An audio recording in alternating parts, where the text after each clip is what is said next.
And with Vice President Harris gaining rapidly in the polls against former President Trump, both campaigns are zeroing in on her years in California, but for different reasons. Democrats are seeking to highlight what they view as her successes as district attorney and attorney general. Republicans, meantime, are seeking to use that same record to blunt her rise heading into November.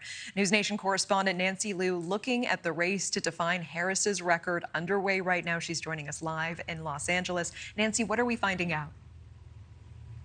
Well, Natasha, as you know, homelessness and crime are long-term problems here in California, where Kamala Harris spent decades in politics before becoming a senator and then vice president.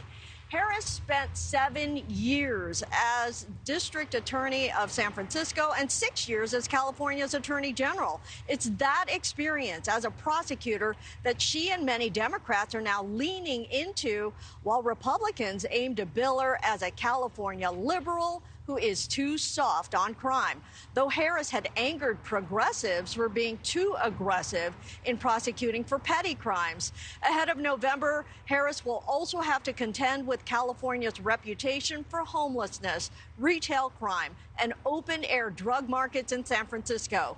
With the Golden State under a microscope, there's scrutiny over the timing of an executive order just issued by Governor Gavin Newsom calling on cities to clear homeless encampments. I don't think there's anything more urgent and more frustrating than addressing the issue of encampments in the state of California. In the course of the last number of years, the state has stepped up, where in the past we provided no support, no resources to cities and counties to clean up encampments like this.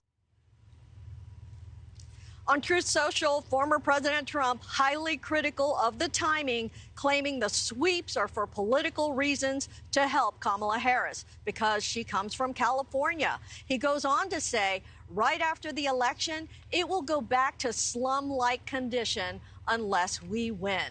Now, California's homeless problem will hardly go away quickly. According to federal numbers as of last year, this sanctuary state has the nation's highest homeless population with over 180,000.